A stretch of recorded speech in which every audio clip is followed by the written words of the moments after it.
제가 말씀드릴 거는 거기까지고, 이제 요거에 대해서 여러분 좀 질문하실 거 있으면. 네. 교수님 생각하시기에 실증이 중요해진 시기가 언제부터이며 그것이 가지는 의미가 좀 궁금한데요. 왜냐면 제가 이 이야기를 들으면서 생각했을 때 이야기가 중요한 사회랑 팩트가 중요한 사회는 좀 결이 다른 것 같거든요. 이야기가 중요한 사회는 제 생각에 좀 더 삶의 혹은 그 프로젝트의 목적이 개인에게 맞춰진 것 같습니다.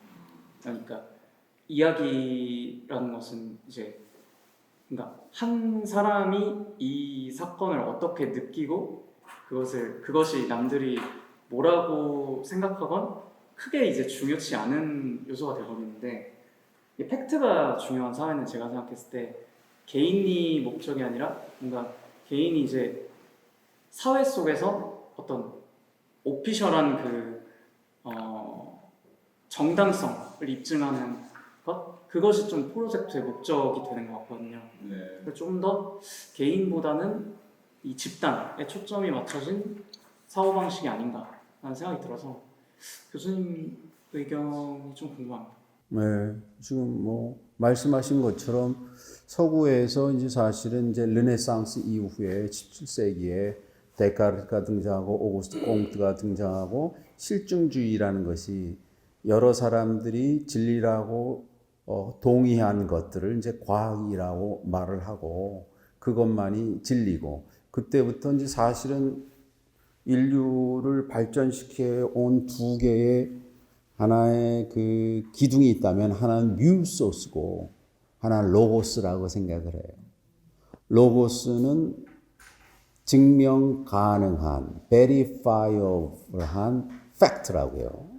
그걸 이제 소위 과학이라고, 스캔시아라고 라틴어로 그렇게 하고 안다라고 하는 거고, 그러나 뮤소스는 아까도 말씀드린 대로 뮤소스라는 것이 뮤라는 것이 오노마토피아의 음성어, 말을 하는 거, 중얼거리는 거, 내가 스스로 생각하기에 중요하다고 생각하는 것인데, 그래서 뮤소스가 중요하기 위해서는 뮤소스에 대한 자신의 의견을 스스로 가지는 것이 중요하고, 이 중요한 것이 다른 사람이 가진 의견이 나만큼 중요한 것인가를 생각해보는 겸손이 되게 중요해요. 나만 옳을 수가 없으니까. 그래서 여기서 중요한 것이 deliberation이에요. deliberation이라는 것이 섬세한 논증이 필요한 토의입니다. 이 토의를 통해서 내가 감히 내가 가진 생각보다 상대방의 생각이 옳으면 내가 그것을 포기할 수 있는 겸허가 상당히 중요해요. 뮤소스는. 그래서 아까 말씀드렸지만 contradict yourself가 내 자신이 내가 깊이 생각을 했느냐가 상당히 중요하고, 그거를 제가 포기할 수도 있는 거거든요. 그래서 deliberation이 상당히 중요해요. 그래서 이것을 deliberate consideration, 내가 정교한 생각이 이 결정을 하는데 상당히 중요한데, 이거보다는 남들이 동의한 어떤 것이 중요하다고 다수결 원칙으로 된다 그러면 이건 민주주의에 역행하는 거죠. 맨 처음에 민주주의가 아테네에 시작했을 때 가장 중요한 것이 이소노미아거든요. 이소노미아는 개개인의 생각이 카운트한다는 거예요.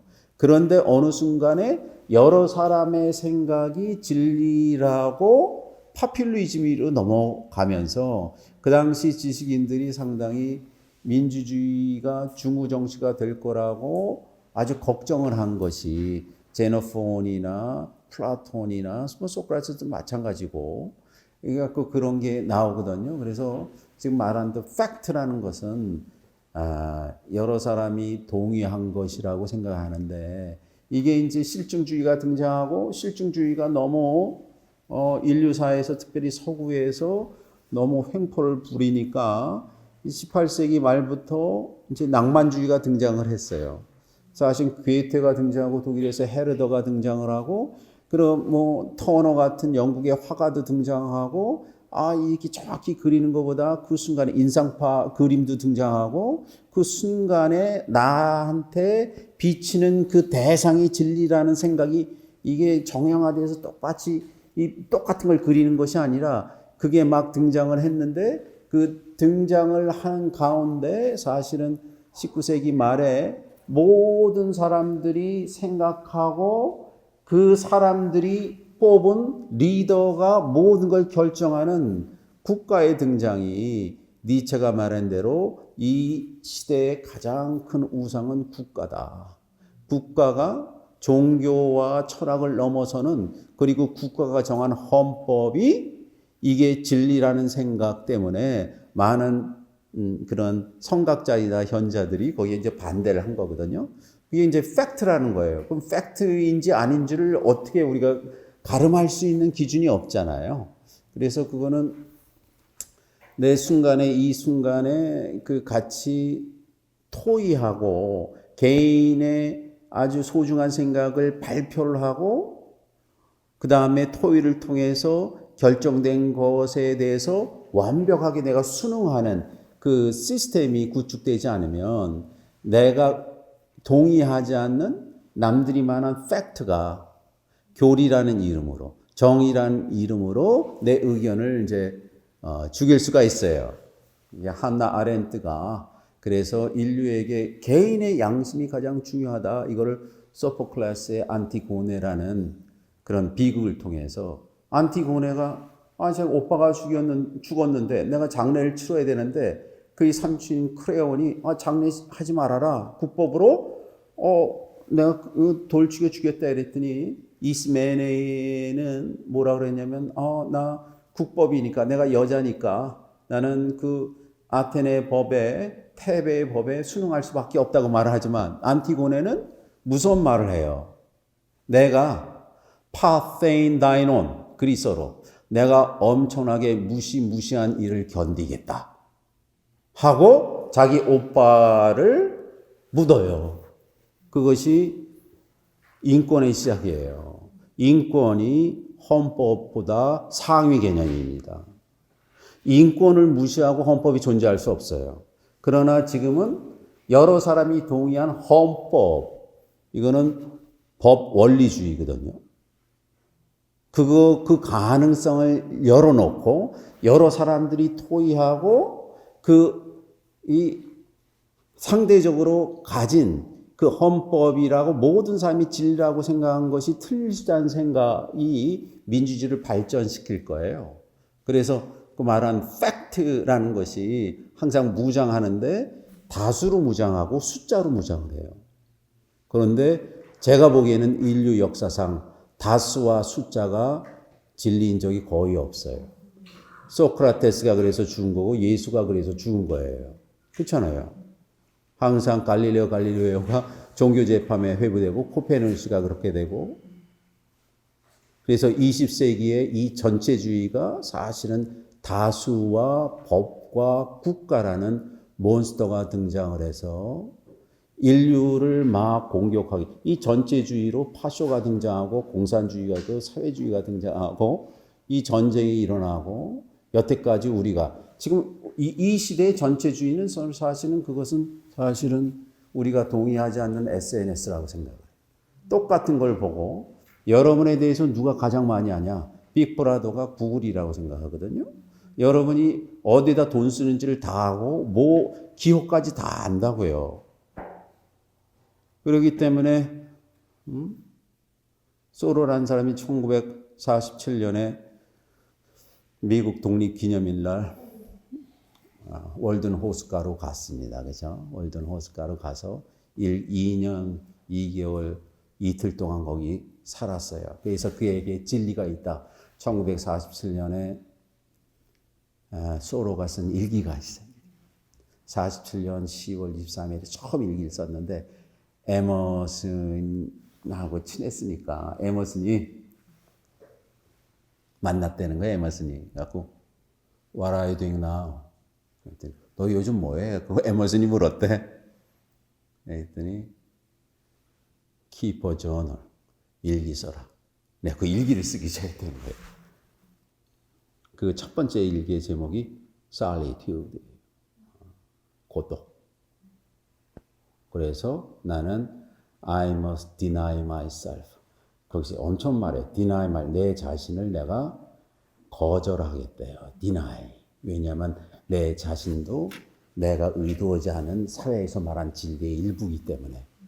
그리고 맨 마지막에 어디서 읽었는지 독일어로 in German he wrote. 뭐라고 썼냐면 Es ist alles wahr. Everything is true. Wodurch du besser wirst. 당신을 개선시키는 모든 것만이 진리다. 이런 말. 진리는 한 가지예요. 여러분을 변화시키는 것. 여러분을 과거로 매이는 철학, 이데올로기, 종교, 이건 거짓이에요. 그렇죠? 나를 개선시켰느냐? 그 개선시키는 기준은 어디에 있느냐? 나에게 달린 거예요. 그게 위대한 인디비주얼이거든요. 위대한 인디비주얼이 우리 사회를 선진국으로 만들 거라고 생각을 해요. 그래서 지금 질문하신 대로 팩트가 중요하긴 하지만 그 팩트가 사실은 뭐 여론에서 조작될 수도 있고 다른 사람이 모든 사람이 팩트라고 생각하는 것이 unfact일 수도 있고 false일 수 있는 거기 때문에 지금 질문하신 분의 팩트를 스스로 팩토리 만드시면 될 것 같은 생각이 듭니다. 네. 말씀 잘 들었고요. 네. 여러 사람들이 창세기는 신화다. 네. 그렇게 이제 얘기를 많이 하지 않습니까? 네. 그래서 단군 신화나 고대 근동의 신화들을 만든 사람들은 아마 그 통치자 계급이었을 거라고 생각이 들고요.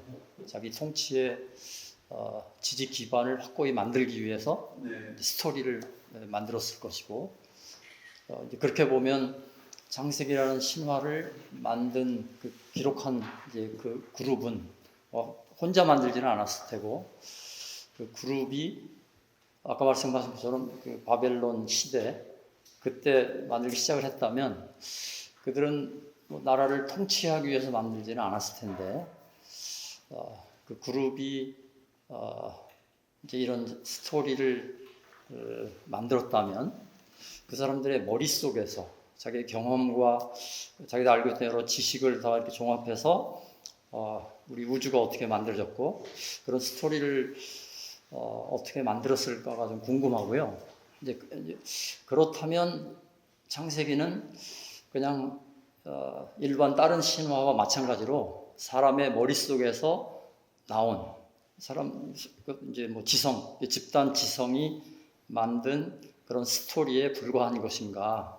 물론 이 그런 스토리 안에서 뭐 세익스피어의 여러 함리에서 우리가 지혜를 얻듯이 우리가 삶의 지혜를 얻고 우리가 뭐 바뀌는 데 도움이 될 수도 있겠죠. 근데 그걸 이제 신앙으로 믿는 사람들 입장에서는 이 스토리가 사람들이 만들어낸 것이라면 목숨 걸고 그걸 지키고 따라야 될 필요가 있는가 그런 의문이 생길 것 같아서 그 집단은 어떤 집단이었는가가 좀 궁금하고요. 그리고 그 전체 스토리를 그 어떤 팩트에 근거한 그런 스토리로 이제 교수님은 보시는 건지 그냥 단순한 다른 신화처럼 우리에게 좀 유익한 그런 인간이 만든 스토리에 불과한 것인지 그게 좀 궁금합니다. 네. 그 맨 처음에 신화라고 말하는 거에는 저는 뭐 동의할 수도 있어요. 그렇죠? 많은 얘기가 있으나 그러나 이제 성서라는 것이 지난 2000년 동안 엄청난 영향을 줬잖아요. 그죠? 전 세계적으로. 제가 지금 강의하고 있잖아요. 그죠? 그리고 이것 때문에 새로운 힘을 얻고, 첫 번째, 이걸 쓴 사람들은 사실은 나라를 잃고, 그러니까 엄청난 해안이 하나 있는데, 그거는 뭐냐면, 기원전 6세기에 더 이상 신은 예루살렘이란 장소에 있지 않고 이 이야기를 공유하는 사람들 마음에 있다라고 성전을 마음속으로 옮긴 거예요. 그렇죠? 건물이 아니라 이 이야기를 공유하고 믿는 사람의 마음속으로 이주한 사건이에요. 이게 더 이상 뭐 예루살렘 얘기가 나오지 않거든요. 견준 6세기니까. 그래서 성전이 홀리 템플이 홀리 북이 됐어요. 그래서 이 셈족 사람들, 특별히 아랍 사람들은 자기를 아홀루키테비, 아랍어로 이렇게 The people of the book이다. People of the book. 책의 민족이 세 민족이 있는데 그 민족이 유대인들과 크리스찬들과 이슬람 교도들이래요. 그러니까 장소가 더 이상 중요하지 않고 책이 중요하다라고 했어요. 말씀하신 대로 셰익스피어도 있고 단테도 있고 많은 책이 있지만 셰익스피어하고 단테는 성서가 없었으면 그런 책 못 썼을 거예요. 레퍼런스로. 기본적인 구른트 텍스트가 된 거거든요. 서양에서 가장 영향 있는 책으로 있고 아직도 해석이 가능하고 누구나 읽으면 감동을 주는 책이기 때문에 살아남은 거예요. 단군 신화도 그럴 가능성이 있지만 현재는 그렇지 못해요. 단군 신화하고는 달라요. 그렇죠? 분명히. 단군 신화는 우리한테만 읽고 한국 사람 중에도 안 읽는 사람 많을 거예요. 그러나 이 책은 현재 거의 30억 인구가 매일 읽거든요. 그러니까 그거는 어떻게 그 많은 사람들이 읽고 자기 삶을 목숨을 바칠 정도의 책이 됐는가? 이거는 좀 다른 문제예요. 그거는 읽고 그 마음속에 사람들의 영혼을 건드리는 그런 감동적인 스토리가 있기 때문에 제가 오늘 여기서 해석을 하는 것처럼 해석의 무한한 가능성이 이 안에 잠재되어 있기 때문에 이것이 경전이 된 거예요. 경전. 그냥 오디너리 책이 아니에요. 책은요. 한 번에 읽고 안 보는 거예요. 그런데 베스트셀러는 한 시대에 가장 말린 책이에요. 그런데 1000년 동안 베스트셀러가 된 게 있어요. 그걸 고전이라 클래식이라 그래요. 그런데 고전을 넘어서 고전이 한 10,000권 있으면 그 10,000권 중에서 한 권을 경전이라 그래요. 이거는 목숨을 바칠 책이거든요. 그게 경전이에요.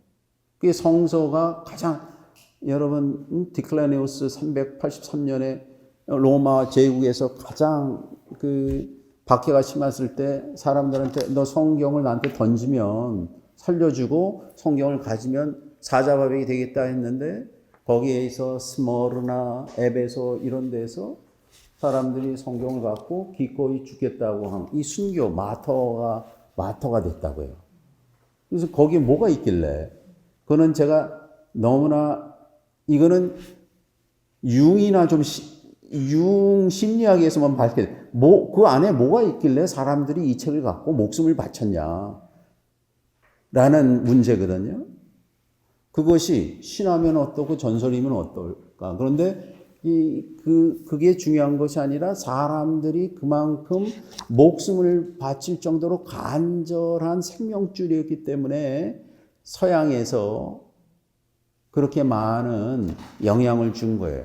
오늘날 프랑스는 사실 프랑스가 귀족주의였다가 예루살렘 바이블이라는 것이 번역이 되면서 프랑스 국가 만들어졌고요.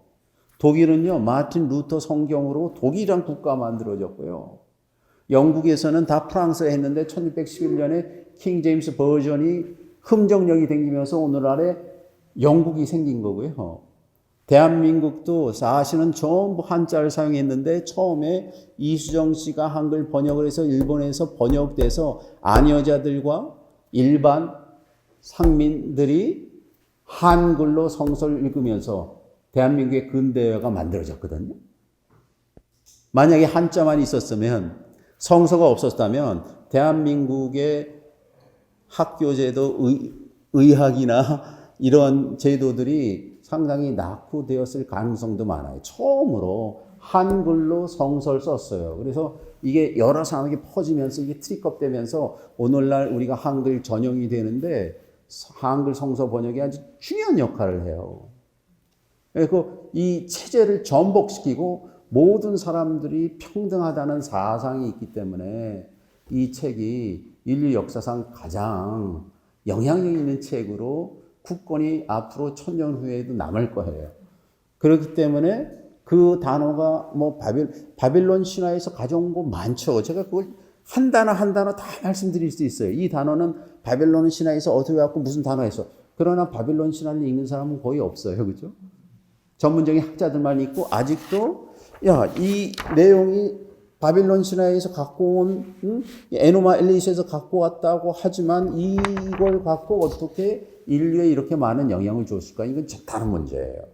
그렇기 때문에 지금 말씀하신 대로 여느 책이 아니라 여기는 그동안에 이 책을 갖고 해석한 여기에 어거스틴이 있고 안셀무스가 있고 많은 신학자 마틴 루터가 있고 지난 2000년 동안에 이 책에 대한 해석 전통이 어마어마하고 그것이 인류가 오늘날 문화적인 영적인 삶을 사는데 아주 중요한 역할을 한 것이었기 때문에 말씀하신 대로 이 다른 신화적인 내용과는 좀 다른 위치에 있지 않을까 생각하게 됐습니다.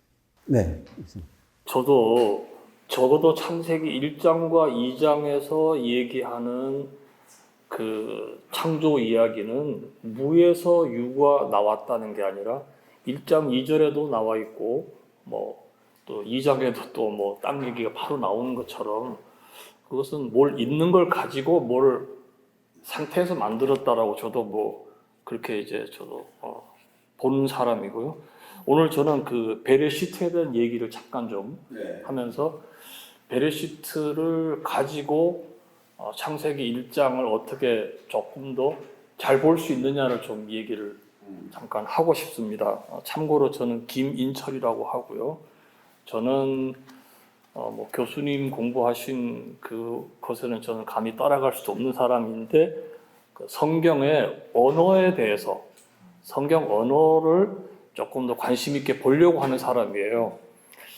성경에서 그 레시트라고 하는 그 로시에서 나온 연경 레시트가 구약 성경에 51번 나옵니다. 51 times 나오고 베레시트라고 이렇게 전치사 베까지 붙어서 레시트가 되는 건 5번 나와요. 5번 나오는 중에 5번 이거는 뭐 스트롱 코드 7225니까 여러분 사전 찾아보시면 나옵니다. 그 베레시트가 5번 나오는데 놀랍게도 창세기 1장 1절에 나오고 나머지는 전부 예레미야서예요. 그래요? 예레미야 26장 1절, 27장 1절, 28장 1절, 49장 34절. 여기 나오는데 26장 1절과 27장 1절은 여호야김 왕의 제위와 관계된 기록을 할 때 이 단어를 씁니다. 베하고 레시트를 붙여버려요. 또 하나는 28장 1절과 49장 34절에서는 시드기야, 제데카이아죠. 이 제데카이아를 제위 기간을 묘사할 때 씁니다. 놀랍게도 예레미야는 뭐 지식인이잖아요.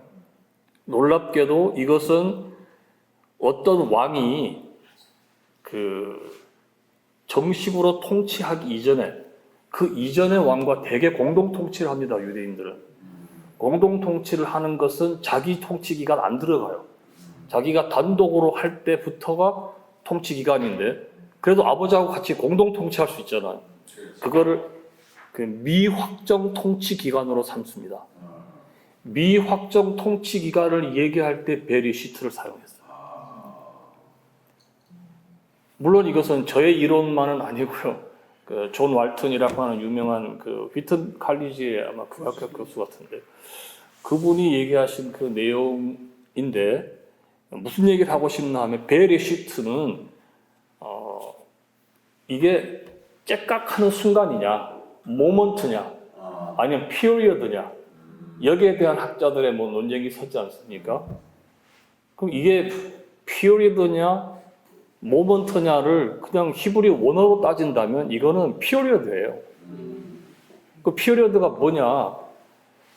하나님이 그럼 이게 왜 베레시트가 붙었냐 하면 창세기 1장을 그 템플 텍스트로 우리가 읽을 수 있습니다. 신전 텍스트로.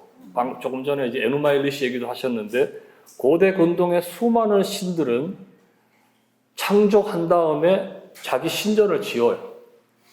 그리고 신전에 딱 즉위를 하면서 신전에 들어가면서 통치가 시작돼요. 시대 통치가.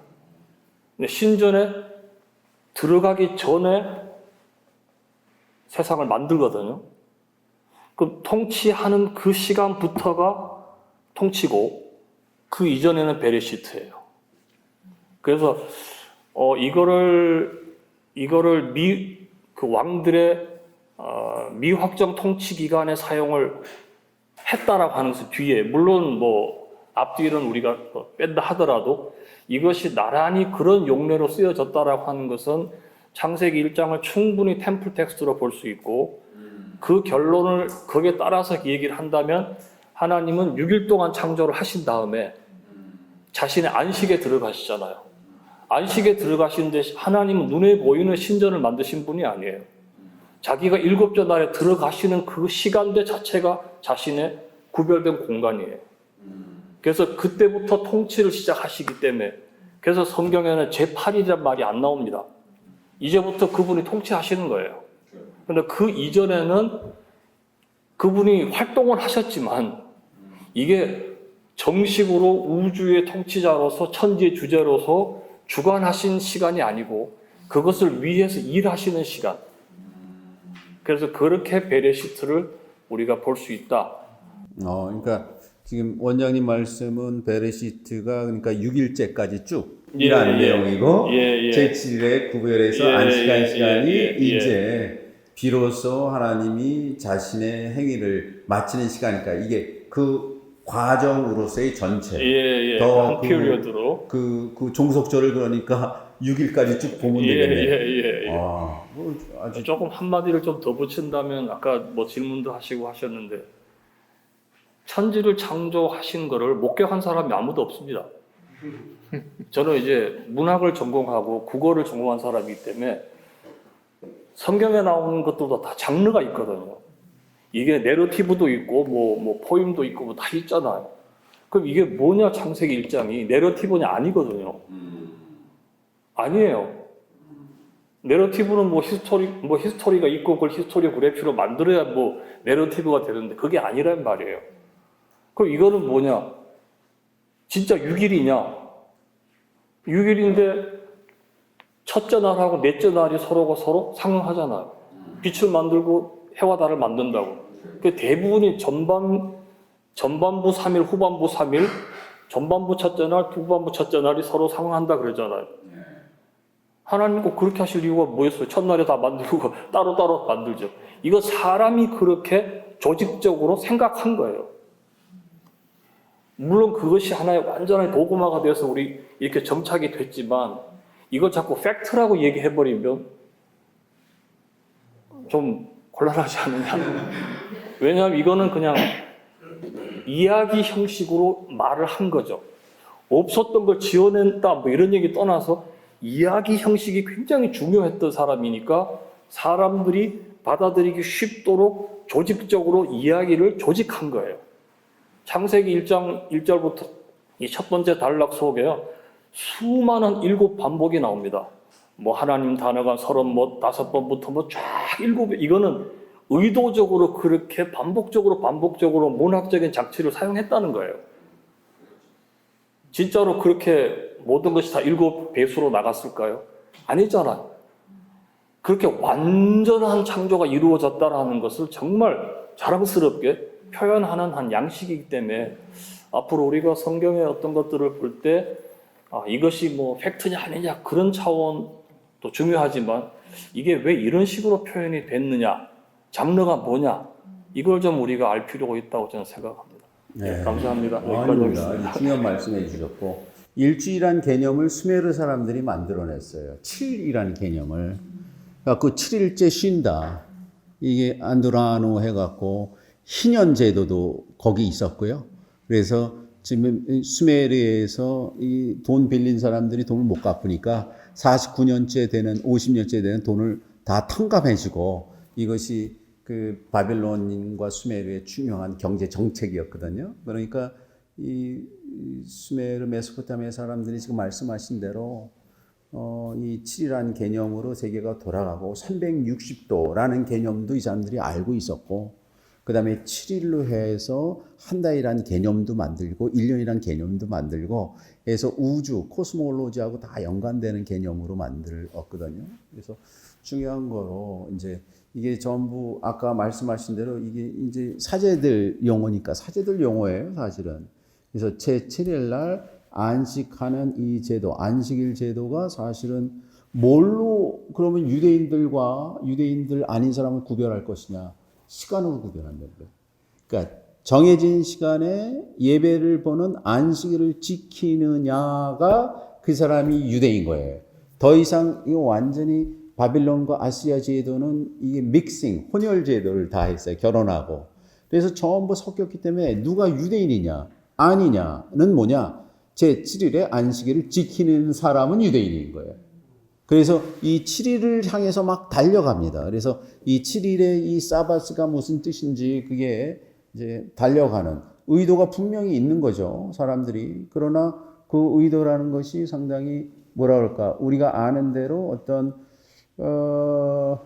정치적인 또는 경제적인 목적도 있지만 정신적인 또는 영적인 우리 개인의 삶에 꼭 필요한 그런 의미를 담는 그런 의도를 가지고 쓴 것이라고 생각할 수가 있어요. 저는 김현수라고 합니다. 오늘 굉장히 좋은 강의를 해주셨고요. 또 좋은 질문들을 해주셨고 앞에 계셨던 분이 질문하신 것처럼 우리 인간의 눈으로 봤을 때는 이것들이 하나의 작품으로 또는 신화로서 거짓말인지 진짜인지 구분하기 어려운 여러 가지 많은 요소들을 가지고 있지만은 중요한 것은 교수님께서 결론을 내렸지만은 그 당시 이스라엘 민족들의 상황 가운데서 민족 나라를 잃고 성전도 파괴되고 잡혀가고 그런 어려움 가운데서 이스라엘 민족으로서의 정체성을 지킬 수 있는 가장 최선의 방법은 우리 인류 역사가 증명하듯이 종교였습니다. 그렇다면 종교는 결국은 섬기는 대상이 있어야 되고 그 대상이 누구인가 그분은 또 어떻게 나타난가를 표현하는 것이 가장 중요한 것이고 그걸 서술한 것이 바로 이 성경이라고 이렇게 이야기할 수 있고 그래서 그 성경 첫 장을 이제 묶어 나갈 때 편집해 나갔을 때 창세기를 둔 것이고 창세기 1장의 그 문학적 장르로 놓고 본다면 뭐라고 이야기할 수 있을까를 많이 이제 궁금해할 수 있고 거기에 따른 어떤 문학적 장치들이 있지만은 제가 봤을 때는 하나의 마니페스토라고 이렇게 보는 것이 가장 좋을 것 같습니다. 신에 대한 선언문. 그러니까 이 창세기를 기록한 사람들은 분명히 그 당시에 엘리트 계급이었던 건 사실이죠. 그리고 어떤 면에서는 신전에서 제사를 지냈던 이 레이지파의 어떤 면에서는 속해 있었다고 볼 수도 있을 거고요. 또는 지배계층의 어떤 사람이었을 거고 그렇기 때문에 그들은 이제 조상들로부터 물려받았던 아브라함과 이삭과 야곱의 하나님에 관해서 계속 가졌던 그런 어떤 오랄 트래디션들을 가지고 있었고 또는 어떤 단편적인 어떤 작품들도 어쩌면 있었을지도 모르죠. 그런 것들을 종합해가지고 이걸 다시 이제 성서로 만들어가는 과정에서 우리 이스라엘 민족이 믿었던 하나님, 아브라함과 이삭과 야곱의 하나님은 곧 이런 하나님이다 해가지고 태초에 만드셨던 하나님이다 하는 어떤 선언문이라고 보시면 가장 좋지 않을까 하는 생각이 듭니다. 뭐 다른 구약학자들은 저는 구약학자가 아니기 때문에 이렇게 단언해서 말씀드리기는 어렵지만 그냥 제 의견이고요. 두 번째로 말씀드리고 싶은 것은 우리 영어 성경은 이제 in the beginning 해가지고 이걸 우리 한글로 번역해서 태초라는 말로 명사화 시켜버렸거든요. 근데 이 베레시트라든지 이걸 헬라어로 번역했을 때 en arche 했을 때는 사실은 정관사가 없어요. 그걸 영어로 직역을 한다면 in beginning 아니면 in a beginning 해야지 in the beginning이 될 수가 없는 거거든요. 헬라어에서는 분명히 정관사는 있어도 부정관사는 없습니다. 히브리어에도 사실 정관사만 있지 부정관사는 없지 않습니까? 네, 없죠. 그럼에도 불구하고 여기 정관사를 넣지 않았거든요. 이 저자는요. 굉장히 의도적인 이야기죠. 그런데 후대의 번역자들은 이걸 가르쳐서 헬라어로 번역했을 때만 해도 en arche 해가지고 정관사 없이 번역을 했는데 그 뒤로 이제 각 영어로라든지 독일어라든지 이런 각 나라 말로 번역하면서 거기에 정관사가 다 포함되기 시작합니다. 사실은 그 밑에 라틴어 번역에서도 in principio 거기에서도 정관사적인 개념은 없거든요. 그때까지만 해도 나름대로 그런 어떤 번역상 그 정관사 없는 그런 전통이 살아 있었는데 그 이후에 이제 영어로 번역되면서 또는 이제 그 전통들이 사라져버린 그런 모습들이 보인다는 것을 우리가 하나 참고하셨으면 좋겠다는 생각이 듭니다. 그 다음에 이제 제가 세 번째로 이건 교수님한테 제가 여쭤보고 싶은 건데, 이제 이렇게 기원전 6세기경부터 성경이, 구약 성경이 집재성되기 시작하고 다시 재되면서, 그러나 이제 디아스포라를 통해서 유대인들은 점점 자신들의 말을 잊어버리게 되고, 실제 평민들은 아람어를 주로 많이 사용하게 되면서, 그다음에 알렉산더에 의해서 정복을 당하면서 디아스포라는 이제 헬라어로 이제 많이 개편을 하게 되죠. 그 중에서 가장 큰 유대인 디아스포라는 알렉산드리아에 있었던 유대인 디아스포라였는데, 거기에서 구약 성경을 헬라어로 번역한 이 septuagint가 이제 만들어지기 시작합니다. 그런데 거기에서 교수님께서 지적하신 그대로 창세기 2장 4절에서 땅과 하늘이 아니라 하늘과 땅이 아니라 땅과 하늘을 이렇게 바뀌어서 번역이 됐죠. 그것이 이제 그 라틴어로 번역한 히에로니무스 제롬이라고 우리가 알고 있죠. 제롬의 AD 한 4세기경 5세기경의 사람이죠. 제롬에 의해서 예루살렘에서 라틴어로 번역할 때에 그게 또 그대로 그 전통을 그대로 받아옵니다. 그러니까 구약 성경에서 세프티아진트로 바뀌어질 때는 하늘과 땅이 땅과 하늘이 하늘과 땅으로 바뀌어졌는데 그 전통을 그대로 받아들여서 라틴어에서도 역시 하늘과 땅으로 갔는데, 교수님이 편집한 책 다르고 몽켈러스에서는 그 전통이 아니라 다시 히브리어 전통을 그대로 따라갑니다. 그리고 땅과 하늘로 그대로 갑니다. 그럼 이 다르고 몽켈러스는 이제 교수님 AD 거의 비슷한 시기 아닙니까? 제롬. 그러면 한쪽에서는 하늘과 땅의 역전된 전통을 따라간 번역이 나오고, 구약성이 히브리어를 주석한 다르고 몽켈로스는 아람어 성경이거든요. 아람어 성경에서는 원 전통, 히브리어 전통을 이렇게 따라가는 것, 두 전통이 이제 서로 다르게 돼버렸거든요. 이것은 어떻게 해서 이런 전통이 이게 분리가 됐을까 하는 궁금증이 있습니다. 김 교수님 말씀하신 것 두 번째 질문에 대해서 제 의견이 하나 있어요. 그러니까 그 히브리어 전통에 뭐가 있냐면, 예를 들어서 The city I built 라고 하는 문장이 있다. 그러면 보통 The city which I built 라고 하면 하일, 아셀, 바니티 이렇게 할 거예요. 하일, 아셀, 바니티 하는 경우가 있는데, 그때 관계 대명사 아셀을 제거하는 경우가 있어요. 그럴 경우에는 일 바니티로 할 수가 있는 거예요. 정관사를 생략할 수 있다는 것이죠. 이걸 그렇다면 이 베레시트에서도 역시 정관사를 그런 생략할 이유에서 수도 있는 용법으로도 볼 수가 있죠. 그러면 이것은 흔히 말하는 이제 접속사가 사라져버린 하나의 연결구가 되고 그렇죠. 아쉘이 빠지고 아셀이 빠져버리는 정관사가 빠지는 이게 이제 특별한 아신데톤 렐러티브 크로우스라는 용법이 있어요. 예. 그래서 그것은 아카드 같은 경우는 상당히 많이 등장하고 구약 성경의 특별히 시편 같은데 조금 더 말하는 다윗이 지은 도시라고 했을 때 일 다비드 바나라고만 써요.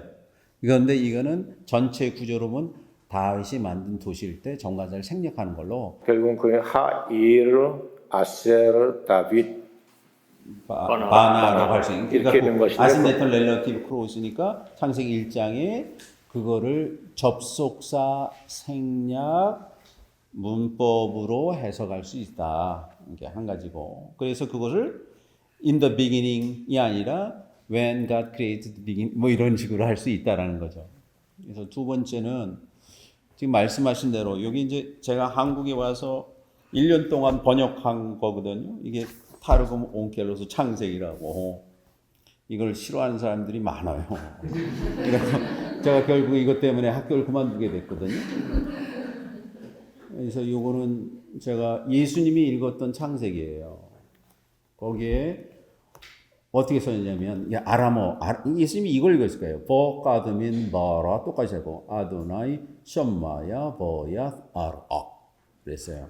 여기서 분명히 옛날에 주님께서 여기서는 아도나이를 썼네. 엘로힘을 안 쓰고. 엘로힘을 안 쓰고 아도나이 신명기를 썼죠. 주님께서 하늘과 땅을 창조하셨다라고 했을 때 똑같이 썼고 지금 말씀하신 대로 탈금 온켈로스 2장 4절 보시면은 2장 4절도 똑같이 그렇게 하늘과 땅을 창조할 때 되고 그래서 여기서 보면 보이엄머 더 여기는 아바드라는 단어가 있는데 어바드 아도나이 엘로힘 아베 샤마야 해갖고 여기에서는 똑같이 구약 성경에 있는 내용을 그대로 가져간 거죠. 가져왔네. 그러니까 말씀하신 대로 그리스 번역이나 라틴어 번역과는 달리 아람어 예수님이 보신 이건 분명히 예수님이 회당 가서 이 탈금 온켈로스를 읽으셨을 거예요. 그러니까 돌아가실 때 시편 21편 1편을 외우셨거든요. 그러니까 엘리 라마 아사바타니 라고 말하지 않고 이게 히브리 원문인데요. 엘리 나박 사박단이라고 했어요. 그러니까 히브리어로 아짜브가 날 버리십니까인데 아람어는 사박이거든요. 그래서 신약성서에서는 엘리 라마 사박단이라고 말씀하신 거예요. 그러니까 예수님께서 배운 구약 성경은 히브리 성경이 아니라 아람어 성경을 읽으셨을 거라고. 그래서 말씀하신 대로 이 탈금 온켈로스 아람어, 그러니까 이 또 한 가지는 지금 말씀하신 것 중에 기원전 5세기서부터 이스라엘 사람들의 구어로서 히브리어는 사라집니다. 전부 무슨 언어를 사용하면 아람어를 사용했어요. 그렇게 된 이유가 있었어요. 왜냐하면 페르시아 제국이 그 당시 23개 나라를 치리하면서 오늘날의 영어처럼 링구아 프랑카, 국제 공용어로 아람어를 사용했어요. 그러니까 페르시아 제국의 속국이었던 이스라엘 사람들도 아람어를 쓴 거예요. 아람어는 원래 다마스커스 지역에서 사용하던 언어예요. 다마스커스가 왜 중요하냐? 중앙아시아에서부터 저 중국으로부터 쭉 와서 다마스쿠, 물이 있는 여기가 우물이 있는 오아시스예요. 다마스쿠. 그러니까 다마스쿠스로부터 터키로 가고 팔레스타인에서 이집트로 가고 그 다음에 건너서 그리스로 가는 지역이었거든요. 그러니까 여기에는 중앙아시아의 터키 사람, 이란 사람, 이집트 사람이 다 모았을 거예요. 이 사람들이 말을 해야 될 거 아니에요. 무슨 말을 해요? 아람어를 사용한 거예요. 그래서 아람어가 인류 역사상 제국을 건설한 적은 없었지만 인류 역사상 처음으로 영적인 언어가 됐습니다. 그래서 프란스 로렌사이라고 유명한 학자가 이 아람어로 세계가 통일됐다. 여러분 인도의 아소카 아시죠? 아소카 비문도 아람어로 쓰여 있고요. 이 중국의 이 서안 가면 그 유행비에 시리아어로 써 있고 경교도 다 아람어로 써 있고 예수님이 사용한 언어도 히브리어가 아니라 아람어예요. 그래서 아람어가 아주 스피리추얼 랭귀지다 이런 글을 썼는데 지금 김 교수님 말씀하신 대로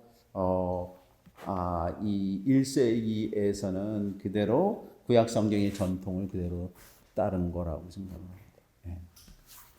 조금 여러분 듣기에는 조금 재미없는 얘기일 수도 있는데 두 분이 전문가시기 때문에 제가 이렇게 좀 말씀을 드렸어요.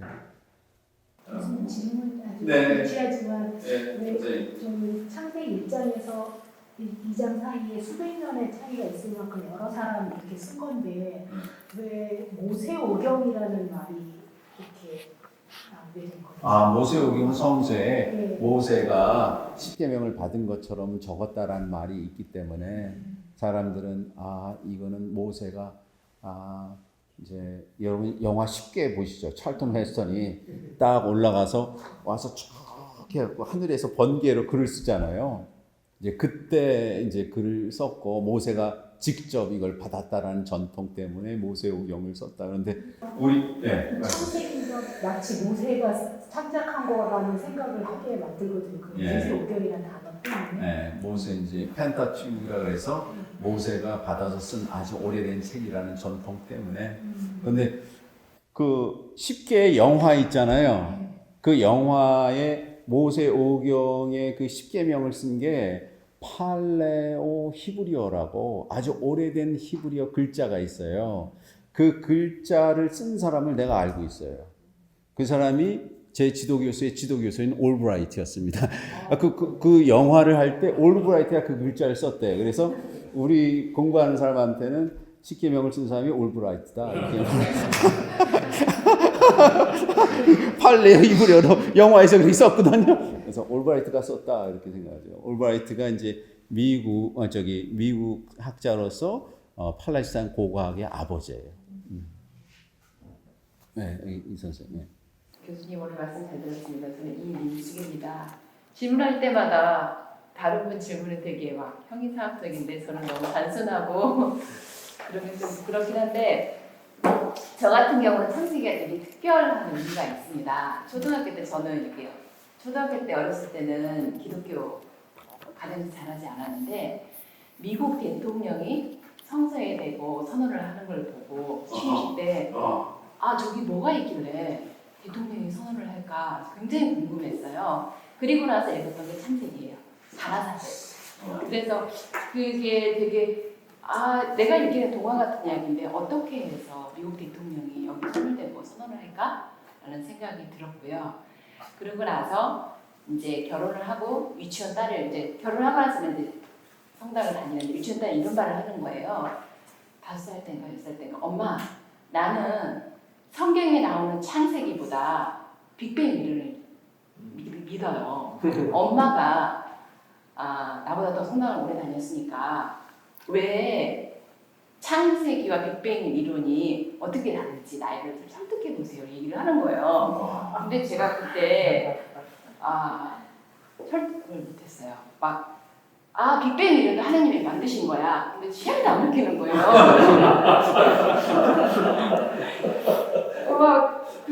그거를 그런데 그게 그런 게 한 13년, 14년이 지났거든요. 오늘 제가 답을 찾았어요. 그래, 그렇게 말씀해 주세요. 오늘 찾았어요. 네. 아니 별거 아니고요. 이 창세기는 팩트가 아니고 믿음이다. 우리에게 있는 그 홀리 코드를 발견하고서 그 믿음을 따라가는 것이라는 거를 제가 오늘 믿었어요. 사실은 아이한테 빅뱅도 하느님이 만드신 것이야 하는 것은 사실은 제한테 감동이 없었거든요. 이게 얘기를 하면서도 맞나? 하는 그런 의문이 있었는데 오늘 말씀하신 그 홀리코드 우리 안에 스토리 그리고 사실을 규명하려는 것이 아닌 믿는다는 거, 스토리를 믿는다는 거, 우리 안에 성품을 믿는다는 게 창세기라는 거죠.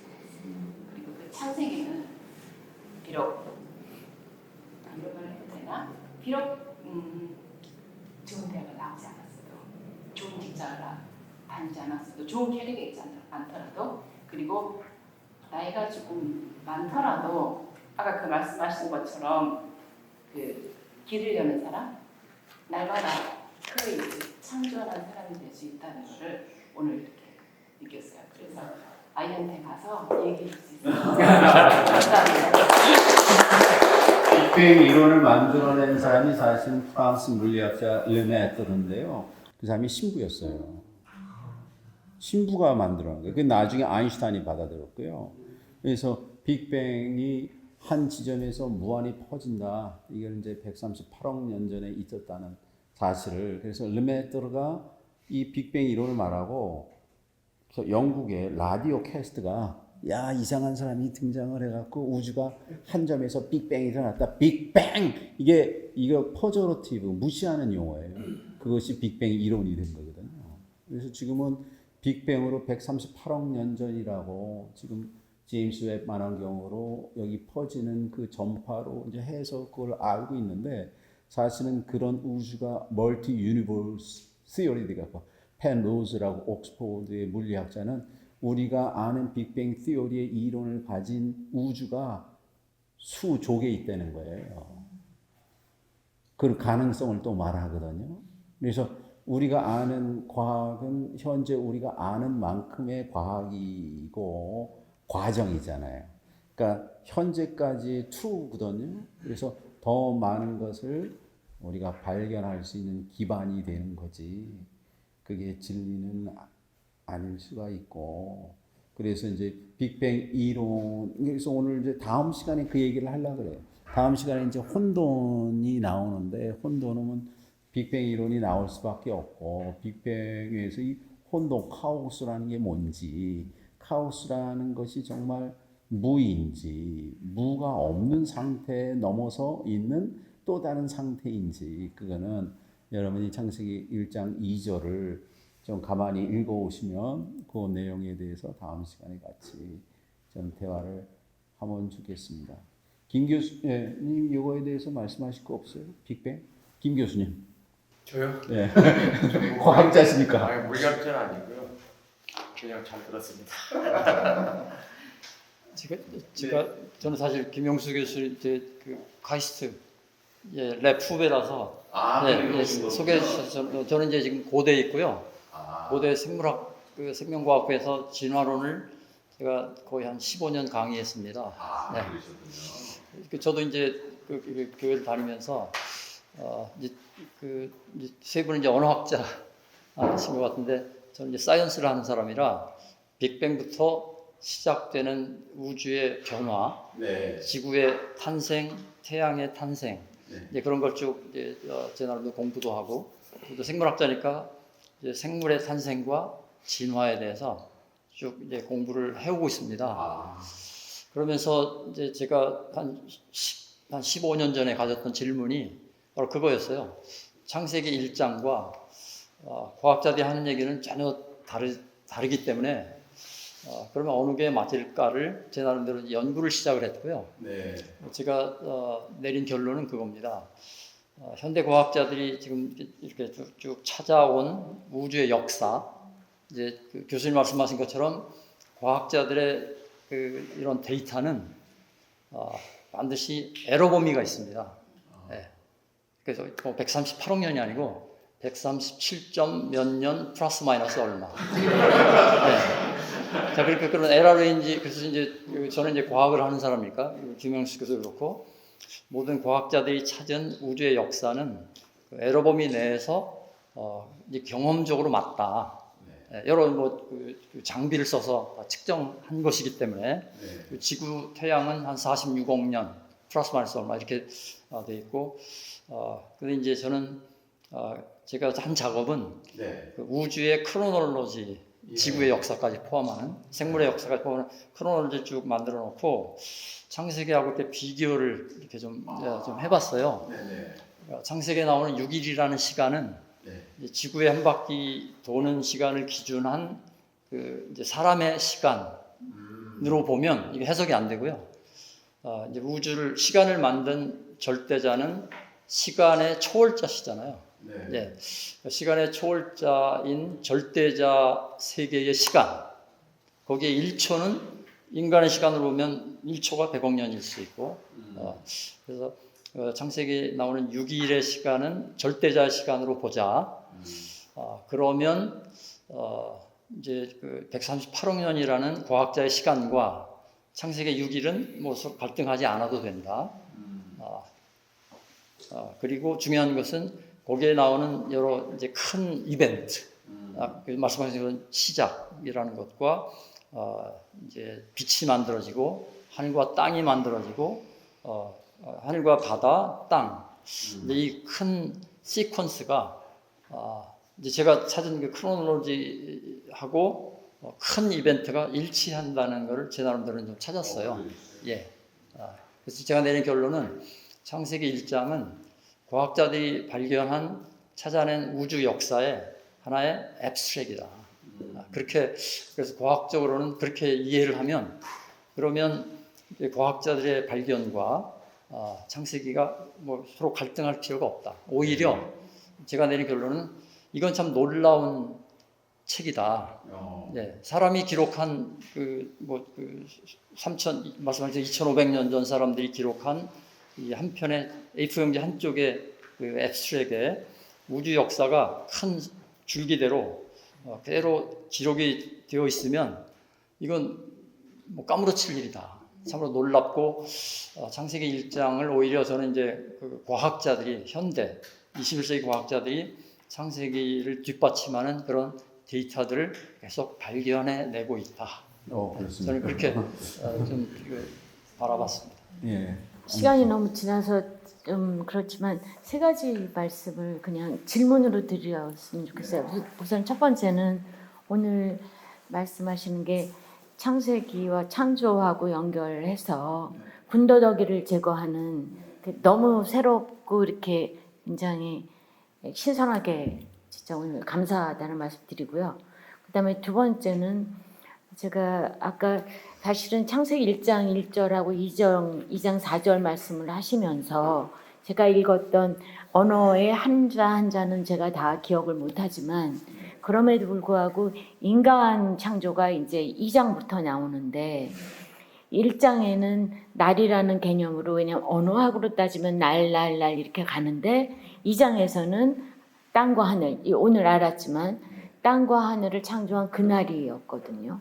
그러면 이게 아까 김인철 우리 원장님께서 말씀하신 피리어드로 보면 해석이 되는데 아니면 이게 인간이 언제 7일이 다 끝나고 8일째인지 9일째인지 아니면 피리어드로 봐야 될지 이게 솔직히 맨날 헷갈렸던 부분인데 오늘 조금 어슴푸레 알게 됐으나 그럼에도 불구하고 앞으로 창세기를 말씀하실 때 혹시 다음 계속되는 그 강의에서 제가 조금 언어와 그 다음에 소위 말하는 사이언스라고 우리가 말하는 그 부분하고 어떻게 연결이 될까라는 이런 의구심 이런 것들이 있어서 그건 질문이고요.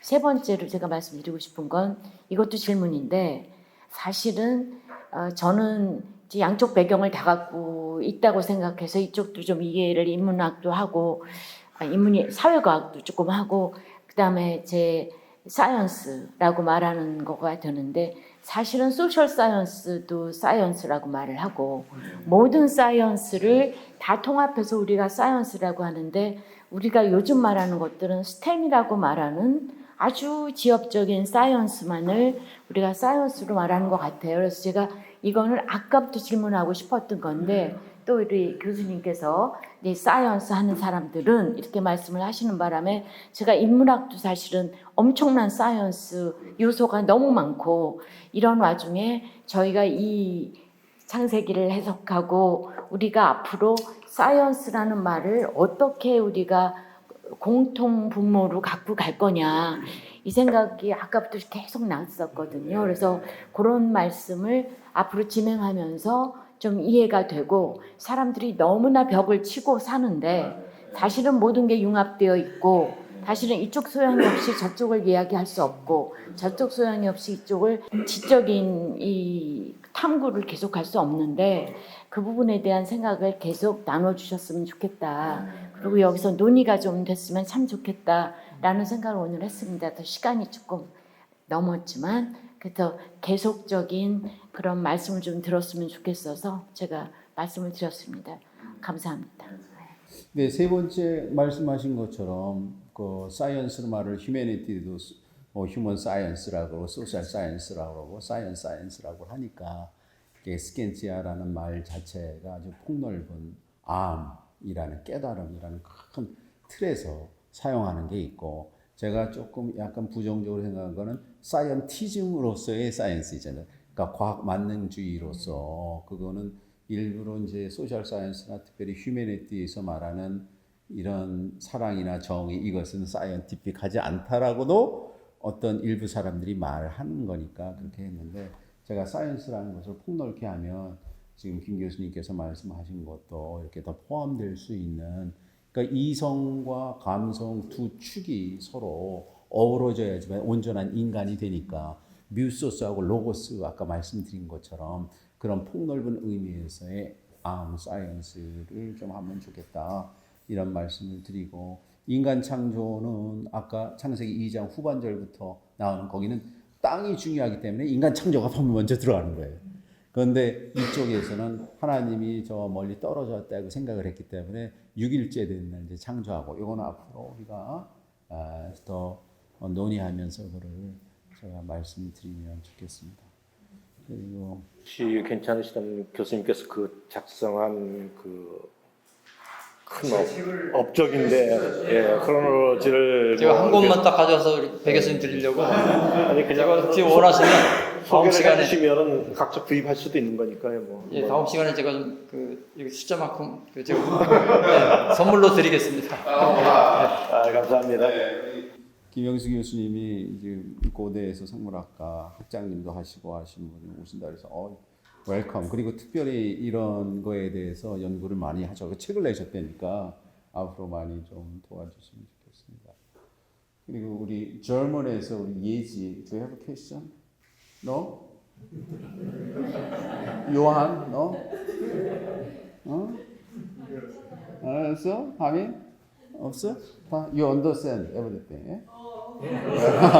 표시된지 조금. 오케이. 네. 시간이 많이 갔기 때문에 제 소망과 코멘트로 대신하겠고요. 질문은 다음에 하겠습니다. 일전에 하영출 선생이라고 서울대에서 외교학을 가르치고 워싱턴대에서 정책을 가르치는 분이 어떤 정찬 선생이 하는 포럼에 와가지고 지금이 문명사적 전환기인데 100년 동안 인류가 경험한 것을 압축적으로 경험한 대한민국에서 문명사적 전환기에 해답을 내면 좋겠다. 그런 거대한 말씀을 했고 오늘도 이제 존경하는 베스베이 교수님 말씀했는데 이 프랭크 윌리엄 스코필드라는 분이 있습니다. 영국에서 캐나다 의사였고 1916년에 우리나라에 와서 샌프란시스코에서 일하면서 이갑성 선생한테 미국 자격지 등급을 주입함으로써 3.1운동의 기폭제가 된 분이죠. 그분이 캐나다로 이제 일제 거의 쫓겨나다시피 해서 다시 캐나다로 갔다 1926년에 다시 우리나라로 옵니다. 그때가 60만 세운동 직후였는데 우리가 아주 처절한 남의 식민지로서 이런 얘기를 합니다. 영국은 세계 복지를 공급하고 텍스타일을 공급하고 미국은 스킬을 공급한다. 근데 이 조선같이 유대민족 못지않게 핍박받는 나라에서는 세계적인 사상가를 공급할 필요가 있다. 그런 말씀을 해요. 그래서 오래전에 그래서 스코필드 책을 쓰면서 저는 출판하고 있습니다. 김창렬이고요.